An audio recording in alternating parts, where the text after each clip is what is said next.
no ku rupfu rw'umwana wanjye Munira yari ahari niwe wazanye ikagiye kwanta avuye kwirangura na Bugogo. None se ejo nabwiye Bashiru ndabona ati ngewe umuntu bita Mwitende Sefu ndamukunda cyane, yandika ibitabo byiza, aturiya muntu ubona yuko idini ya Islam yize cyane. Hanyuma Bashar arambwira turiye ati ni umunyeshuri wa papa, yaramwigishije ariko kubera cyaha yose yashatse mu rugo rukomeye, yari afite umukobwa wa Habibu. Noneho wakabiteka yose ari muri Qur'an acukumbura. Mwitende afite n'ibitabo byinshi yanditse koko. Ari umucukumbuzi wa hatari Sefu kandi akora dawa sasa. Barabivuze hari ikiganiro kiza kumukorwaho, bavuga yuko ari umuntu nyine ngo yari umudawa cyane mu gihugu cy'u Rwanda arazwi. Yajyaga za Rwoga za hehe hose ari muri dawa. Uwo muntu ni umunyeshuri wawe? Sefu ni umunyeshuri, nubwo yaba Imana isa nk'imugarura ukamubaza. Ubumenyi babukuye kuri ile yakugira ati dore uwo musaza. Wari unabizi ko yapfuye? Seni yajya kwibirwa avuga ngo Imana iraza ibaze iyo mubwiye ikintu aremera. None se ngende kwibaza akabazo kwe kamatsiko. Bamwitende Sefu abo ngabo bavuga ko ari abasaza mu dini cyane, tukanavuga ngo bakwicyubahiro nkuko na mwese mugikwiye. Reka mvuge ko nagira amahirwe kugira ngo wenda tuganire. None se uyu munsi dufite mufuti w'u Rwanda w'Abayisilamu bamwita Sheikh Sindayigaya Musa. Waba umuzi? Sindayigaya Musa? Sindayigaya Musa uzamubaze nawe. Majengo hariya. Majengo hariya hari Kigali Majengo. Naramwigishije. Sindayigaya Musa. Nzamubwire ngo ninde wakwigisha. Njye ndamubwira ati bakunda kwita mwarimu ndi. Njye ndamubwira ati njyewe niduhura insha Allah tuzahura. Sindayigaya Musa. Umubaje uti mwarimu Ziyad. Ego. Mbega izina ntabwo bazi irindi zina ryanjye. Ni Ziyad. Bazi Ziyad mwarimu Ziyad. Azahita kubwira ati uwo mwana ati uwo musaza ndamuzi yadukigishaga hariya Majengo. Ya Allah. Wamwigishije sasa ari umwana muto ari umunyeshuri wawe nyine mutangiye kuri arifu. Ari umwana muto. Yari agiye mu mbega nk'umusore ariko yiga aho ngaho Majengo. Hari visi mufite bamwita Allah, bamwita Sheikh Mushumba Yunus. Umuziho? Mushumba Yunus simuzi. Hari uwo bita Nzanahayo Kasimu, umuyobozi wa Majlisi Shuyukhu w'abashekhe. Nzanahayo Kasimu waba umuzi? Allah. Hari abandi babari abakuru ubwo nk'umuntu wenda nk'umuyobozi bw'Abisilamu mu Rwanda ushaka kubuzi cyane mu mateka ni nkande. Sindayigaya Musa. Sindayigaya kanze kuva mu mutwe. Ni mufite w'u Rwanda ubu ngubu ushatse wagira nushaka ko mbwira ati uzamumbwirire gutya. Ngenda bizi neza kaza kibyo nazabyumva. Hari igihe bigeze guha bamufite imirimo. Ahubwo nurarera ni gupfa kugereka gusa ntabyo ba. Twebwe twakoreye kera twigishije bariya barimo guha imirimo turicaye turahangayitse. Oya njye nanjye amahirwe mfite nanjye nuko wanyigishije sinabigushima bati waranyigishije niyo mpamvu nanjye uyu munsi ari ahantu henshi ndi guca kandi bikamfasha. Ndagira ngo ngewe umbaze cyangwa se wenda njye mwibariza ikibazo. Ese wenda uyu munsi turi kuyoborwa n'abayobozi basa nkaho bajya na abana. Wowe ubibona ute ko wenda tuyoborwa n'abayobozi basa nkaho bagifite amaraso mashyashya? Uwo nguwo Sindayigaya Musa wigishije niwe mufite w'u Rwanda uwo nguwo. Ninde? Sindayigaya Musa. Niwe wigisha nyine ubu ngubu niwe mufite w'u Rwanda. Hanyuma wowe ubibona gute nyine kuba urubyiruko rurimo kuyobora idini w'Islamu ahazaza ha Islam nyine? Ubona hameze gute? Sindayigaya. Iyo wize Qur'ani ego ugomba kuyobora nta kibazo. Kuko nyagasani byo muri Qur'ani yaratubyiye. Ego ati nta muntu wize Qur'ani ugomba gusubizwa hasi. Ya Allah. Iteka tugomba kuzamura urwego rwe. Kabisa yarize Qur'ani gusa mwubahira icyo. Ubwo uyu munsi Sheikh Sindayigaya Qur'ani bwayo ravuga ngo yarfa'u Allahu alladhina amanu al-ulama daraja. Al-ulama darajati. ngo twazamuye abamenyi mu nzego kabisa cyarabu kiroroha cyane. Aha hanyuma ubwo ngubwo nta kibazo kuba urubyiruko ubu ngubu ruyoboye umuryango w'Abasilamu mu Rwanda, nta kibazo wowe ubonamo. Ntacyo agomba kuba ari umusomyi gusa. Ni umusomyi. None se ko rwigeze kuyoborwa n'utazi n'arifu. Ntabwo icyo gihe cyabayeho. Witwaga inde Mufukinde wakurikiwe na nzamwita se nzamwita oya uriya wigeze kuyobora u Rwanda. Uriya wasibonye hamwe na Sarehe abantu se ubu ninde watwibuka yakusimbuwe na Sarehe. Yasimbuwe na Sarehe ako bamwita Kayitare ya Allah subhanahu radio ko yaragiye we ugomba kuba yaranapfuye. We ntago yareze idini se. None se yayoboye atareze idini. None se Kisesa bugira ngo yari umumenyi. Na Kisesa ntabwo yari umumenyi. Ariko ibi bintu mu byangaje ariko bari bishashya. Juma Kisesa ntabwo yari umumenyi. Yari yarize ibikise yarebaga se indangari se n'indangari nibyo indangari niyo ntabwo yari umumenyi. Yayoboye se Ubisilamu gute atari umumenyi? Yayoboye nawe yarabuyoboye. Yayoboye gute atari umumenyi? Ndangari yayoboye gute atari umumenyi? Icyo gihe barebaga umusilamu mukuru. Shehe n'umusaza guraga wari umushehe. Urumva ubugenge bakoresheje kugira ngo ndangarageho. Ari abantu batabizi kandi ngo baza amateka ngo ibintu ngo babakabya. Hari no witwaga Nuru Nkanga ho. Uwo Nuru Nkanga raro tugabo tuye tumuvuga. Reka mvuge ko ari utugabo. Tujye tumuvuga amateka tutazi uwo Nuru Nkanga. Ndagira ngo mumbwire ibintu nkabyo byonyine ko Nuru Nkanga bajya bamuvuga ngo ni umuntu wayoboye neza cyane. Ngo kera ngo yayoboye neza cyane nyine Nuru Nkanga. Se mumbwire nk'ibintu nkabyo byonyine. Nuru Nkanga nawe nta bumenyi yari afite bukabije. Ariko ngo yayoboye neza. Ahubwo Kisesa yarabumurushaga. Allah akibar. Kisesa ndibuka yigeze kuza muri uriya musigiti wo mu Ruhango. Araza aratubwira ati mutiriwe muvunika ngo murashaka amafaranga yo kubaka. Niyo mwagira ifaranga rimwe ariko buri muntu wese akiyemeza kujya atanga iryo faranga. Iri buri amafaranga yanyu yaba menshi mu kubaka umusigiti mukawugira munini cyane. Buri muntu wese yihaye intego agatanga igiciro ko gihoraho. Niyo cyaba cyatanu ariko gihoraho.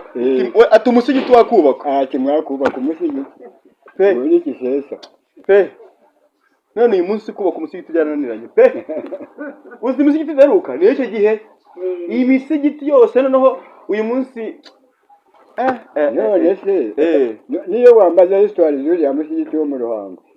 Uriya musigiti uri wo mu Ruhango uraho mukuru urizi ko twawubakishijwe na burugumesitiri. Burugumesitiri yaravuye ati umusigiti wabaga mu gikari kwa Habibu. Noneho nari mutoya ariko nari mfite hikima. Nabyo ariko se uyu musigiti tuwita uw'Imana cyangwa tuwita uwa Habibu. Bati none tubigire gute? Ntidushaka ahantu twubaka umusigiti. Ubutaka ni bunini. Kubera ko mwabujije ko ntabwo mwabubatse kwa Habibu waramabujije ku bugenge bwawe. Ati nimubaka ahangaha kuko ntabwo ari uwa Habibu ahubwo tujye gushaka ubundi butaka. Umusigiti ni uw'Imana. None kuko hari na ayi bivuga inama masajidi abahi parataduma bahurira ahada.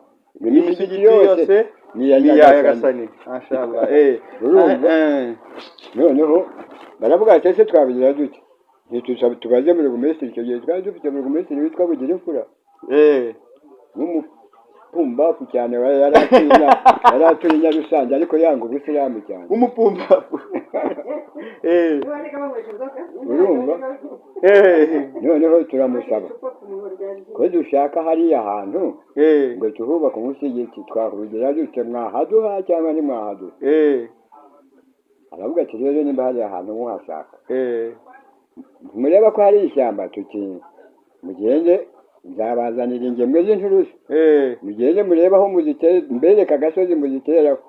Noneho mubone kurimbura ririya shyamba muhubaka umusigiti. Ariko nawe yari afite ubugenge ntabwo yashakaga ko ibikorwa remezo bizima. Yaravuze ati niba mushaka kwangiza ririya shyamba nimujye no gutera irindi. Mbega logike mbega abagabo bari abahanga. Atuzanira ingemwe z'inturusu.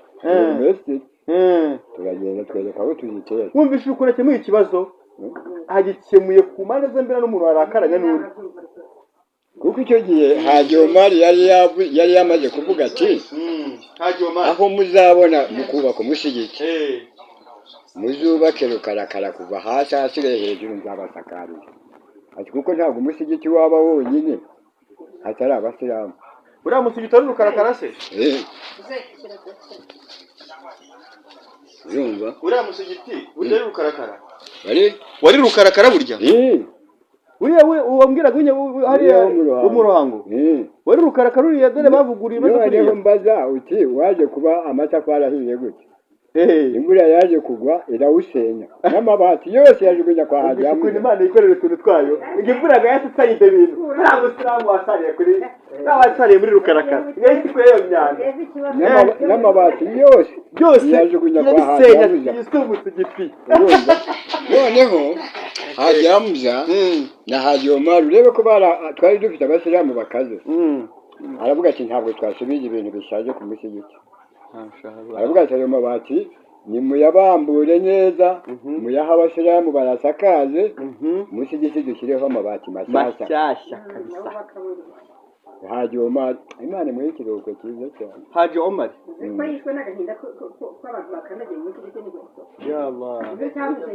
ati twebwe tube mu bishyashya umusigiti bari uba mu bishaje.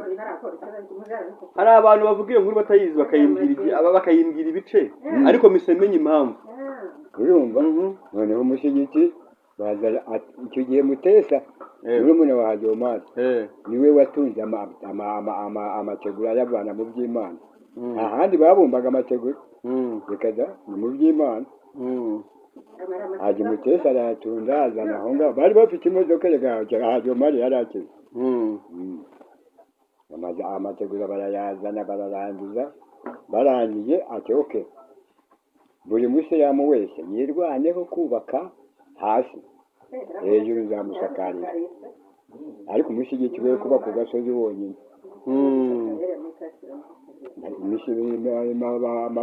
amatafari turabumbisha iki turarangiza. Haji Omar niwe waduhaye ibibanza hariya nka buri wese rwose. uwo bita Haji Omar yaturukaga ahantu bita hariya mu Ruhango.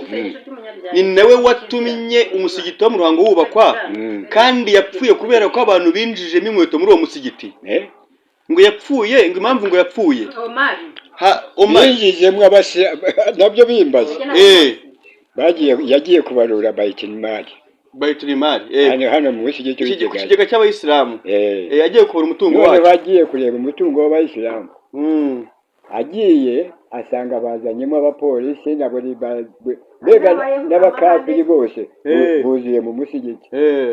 aravuga ati aba bose habaye iki gihe mwabazanye gukora iki? habaye iki gihe ubwo ngubwo ni iki bari yaraje kubarura Baitul hanyuma uzundi kugira ngo ayibarure nyine kuko niwe wari umukuru w'abayisilamu hariya.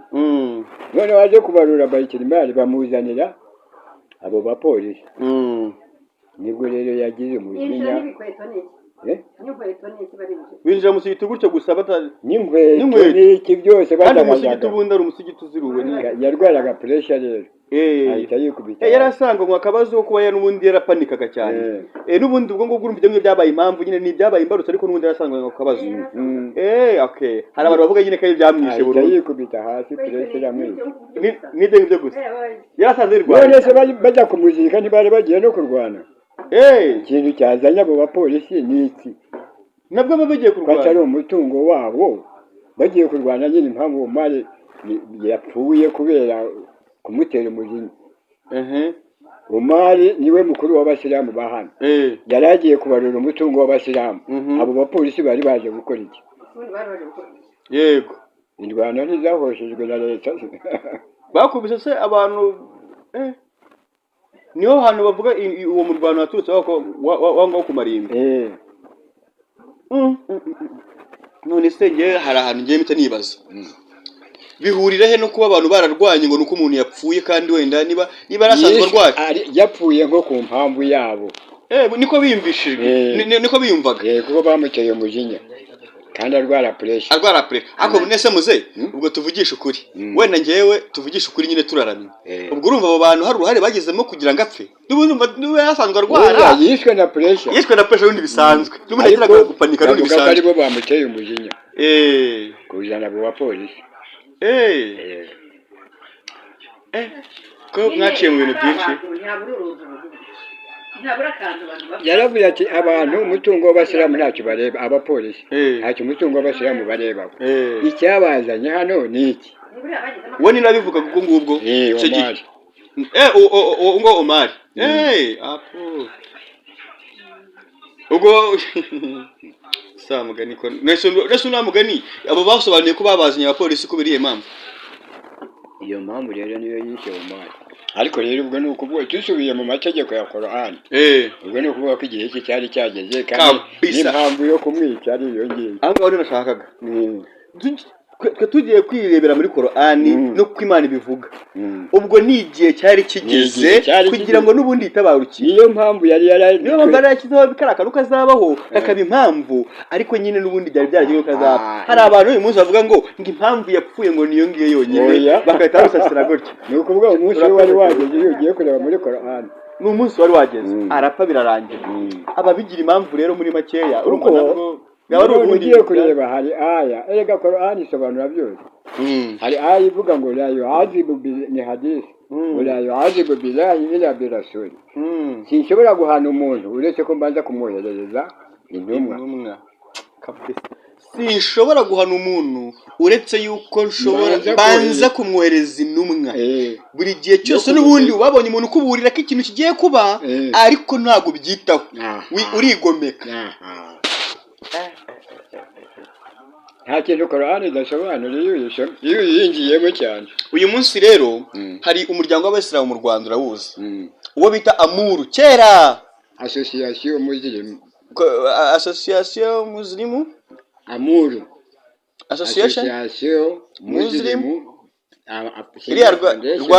Rwanda sajani Rwanda iriya ni Rwanda ubwo ni Amuru ni sosiyete y'Abayisilamu bahuriyeho bahuriyeho iyo Amuru rero yaje guhinduka umuryango w'Abayisilamu mu Rwanda bawita ngo RMC usubizi niyo se Amuru ese ibyo bintu hari ikintu byatwara kuba byarahindutse ntacyo hari abantu uyu munsi babikoresha nk'iturufu rero bakavuga ko nyine ngo Islamu ngo yibwe yibwe iki nyine kuko nyine ngo izina ngo ryahindutse ngo umuryango wahinduye izina ngo rero ngo Islamu mu Rwanda ngo nayihari ngo nayo abo bantu barahari kandi baranabivugiye none ko yari association muslimu na n'ubu bikaba ari association muslimu Muhammadiyini ibyo birimo byo ni bizina abantu nyine babyubakiraho bagashaka gusenya nyine ibintu none kugeza ubwo bavuze ngo rero ngo association y'Abayisilamu mu Rwanda ngo iriya ngo tugiye kuyirika tuyivaneho ngo dushinge yacu ngo izwi neza ngo ni association ngo ni association ngo ni societe ngo ntagira Abisilamu ngo ubwo turabishesheje ngo ubwo rwose tugiye kwishingira ibyacu kuko numvisha ufite ubunararibonye uyu munsi uvuza kuri icyo kintu abantu yateye bafasha wenda nkazanavuga atari ikintu uzi ko mujya kukiwe nawe mutanakizi uyu munsi umuryango w'Abayisilamu mu Rwanda uwuzi nyine niwo Amuru kabera aba RMC ntacyo bigutwaye waka kanya we hari ikintu bigutwaye nyine wese bivuze iki ariko se ikintu cya mbere kinini cyane uriya mugabo uyu nguyu mukuru w'intara mu Basilamu atari Juma yine se Juma uyu nguyu Rwamagana ni mwavuyeho cyangwa uyu nguyu Sadiki cyangwa Karere Sadiki uriya Sadiki nawe nagira ibyo akosa mu Bisilamu bizamureba kandi nawe bizagira icyo bimukoraho kuko Ubuyisilamu si we wabutangiye kandi ntabwo yasanze hari icyo bumutwaye none se n'uhinduye ayo mazina Sadiki se arimo kuvuga nyine abayobozi ko nabo nibagira ikintu nyine bakora kibi bizabagaruka kuko ntabwo ariho Islamu barayisanze ati kandi ikintu basanze cy'umuco wa Islamu abantu bashaka kugihindura nabo abo ngabo ntabwo tubashaka uyu munsi rero ngo bashaka gufata Islamu ngo umuco wa kera ngo bawuce ngo boca babanye ngo bawise ngo none ngo basiba bite ngo ni baturi uyu bavuga ngo ni baturi ijambo baturi yabaye baturi ese uyu munsi ndagira ngo usobanure ahantu Sheikh Sindayigaya Musa yagiye ahantu agiye gusura abayisilamu baho bamwakirana ubwuzu bamukomera ingoma bita nyine wenda n'ikintu yabagejejeho bamukundiye bamukomera biriya bintu mwakubitaga by'amarika mawulidi niko mwagitaga amarika yavuzaga ku ntuza yavuzaga ku munsi mukuru tugomba two kwishimisha nyine igihe mwishimye mwakutaga mawulidi Hussein yavuzaga iriko ukaba waje bamaninga kandi ngo yabikuyeho na mwene wa yabikuye kuri mwene wanyu witwaga Sinayini Sinayini muri famille twari dufite bene yavuzaga iriko rya hatari Bya muri famille yacu dufite abana ba Sinayini none se ndagira ngo umbwire icyo kintu cyakorewe wo bita Sindayigaya Musa nka Sheikh Mufuti w'u Rwanda muri no minsi cyangwa se muri iki gihe n'ubundi turimo ni Sheikh Sindayigaya Musa uyoboye bamuvugirije amarika hanyuma ubutuyoboye na Sindayigaya Musa ni utuyoboye ubu ngubu niyo Sheikh Mufuti w'u Rwanda wasigaye na doctor urumva umwana wigishije yarakuze asigaye ari doctor ubifitiye ibyangombwa urumva rero bamukubitiye amarika abantu babandi nyine bapinga baravuga ngo ngibi bintu ngo byaracitse ngo ni baturi ngo ni by'abasaza ba kera ngo ibintu ngo nago bibaho ngo nukwigiranya nk'intumwa wabivuga yiki ariko abo ni abasazi uko abana ari abasazi ni ugukora ibintu batazi aya marika n'iki byose n'ingoma no kwishima byaturutse kuri Mutume sallallahu ava imaka ajya Madina noneho ageze Madina bamwakirije ibwuzu niyo yandirimba bavuze ngo twala al-badru alayna طلع البدر علينا من ثنيات الوداع yose ntiyari kasuda bakiraga Mutume kandi bakubitaga ayo makasuda nyine none uyu munsi bishimiye ngo nago bikuye ku muntu nkatwe ngo nago bikuye ku bantu nkatwe nabigiyeho impaka na Sheikh Abdullahi ego uyu nguyu umunye ndamubona nyine umuvuga butumwa nawe nagakirimo ariko nyine ari umuvuga butumwa noneho tubigiyeho ubutumwa ndamubaze ese ko iby'amarika mugenda mukabipinga ni ntabwo Mutume salama ava Madina bamwakirije amarika ijambo yashubije ari ariko ntaho byanditse none se noneho aka kanya wenda reka twirebere ko idini tukura kuri Mutume niyo mpamvu mvuga ngo ibintu byakozwe kwa Mutume twe twabyirengagiza tukaba tutari bipinga noneho nkavuga ngo barabikoze ku muntu nka Sindayigaya Musa abantu bumva ko igikuba cyacitse ngo ntago bikuye ku muntu ngo w'umuntu ngo usanzwe ngo byakorewe intumwa gusa ngo nta muntu ngo usanzwe byakorerwa ku muntu byamukorewe wowe bibona gute Mutume baramwita umuntu usanzwe kuki bacyatumwe bose Imana iramukunda wowe ukamwanga ubwo muri make ko bakomera amarika uwo ngo Sindayigaya Musa nta kibazo ubwo nuvuga ngo nawe yakunzwe abantu baramukunze atubwo ngo umuntu uramwanga barakuvugiriza kabisa ubwo umuntu wakunzwe n'Imana kuvuga nta urakaza neza twabonekewe n'izuba ry'umusesi byiza cyane ni ukuvuga ko yari yababonekeye Mutume rero ubwo nta kibazo tubonamo kuba baramuririmbiye Musa Sindayigaya rwose bidiya iri ku marika ntayo byabaye rero inkuru hanyuma nanone ikindi kintu cya nyuma nakubazaho kugira ngo nsobanukirwe neza buriya gusobanukirwa ni ibya mbere kugira ngo tuzamenye uko twiberaho ese kuba Sindayigaya Musa yaravuze ngo abakristu n'abayisilamu twese turi bamwe yarakoze ikosa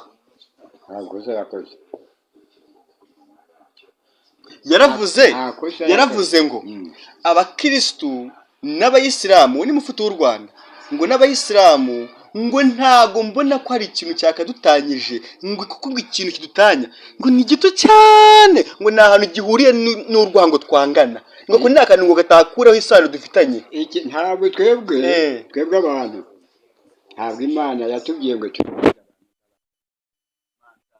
ndeka nkubita aya la ikraha fi dini kad tabayyana rushdu min al-ghayy hari abavuga ngo iyo aya ngo ntago igikoreshwa muri iki gihe kuki izakoreshwa Korani yigeze kubanwaho Korani hari ubwo yigeze ihindurwa la ikraha fi din. Eh. Ariko nanone ari nindi aya nibutse babwira Rasulullah ngo fadhakkir inma anta mudhakkir lasta alayhim bimusaytir illa man tawala wa kafar fayu'adhibuhu Allahu al'adhab al-akbar. Yewe Muhammad babwira ariko nubashyireho igitugu ntubabwire ubabishyizeho twebwe nitwe tuzihanira nitwe tuzababarira ati kandi ariko nanone niba gusuzugura bakabyanga uzabibutse ko n'ibihano by'Imana birahambaye fayu'adhibuhu Allahu al'adhab al-akbar. Ubishe none se nari nkubajije akabazo ngo hari ikintu bitwaye kuba yaravuze iryo jambo k'abakristo n'abayisilamu nta kibazo kuko turi kimwe nta kibazo none se yego impamvu yarivuze nawe warivuga kuko abakirisitu ni isoko ryacu yego hashyira umucyo isoko tuvoma mu babandi none se twese ntitwabaje kuba bajya abakirisitu ntitwavuyeyo se twe turimo tubapinga ubwo rero reka ngurasebe kandi icyo tubapinga ni iki ni uko bafata umugaragu w'Imana ikiremwa nkabo bakagisenga noneho Imana iti nimubazanye neza ku neza ntimubazane ku mbaraga ariko nyine yavugaga ngo muzababwire mugire gute Mtume sallallahu arabyuzuriza aravuga ati inna ahsanul hadith kitabullah ubwiza bw'amagambo n'uburyohe bw'ibintu byose ni muri Qur'ani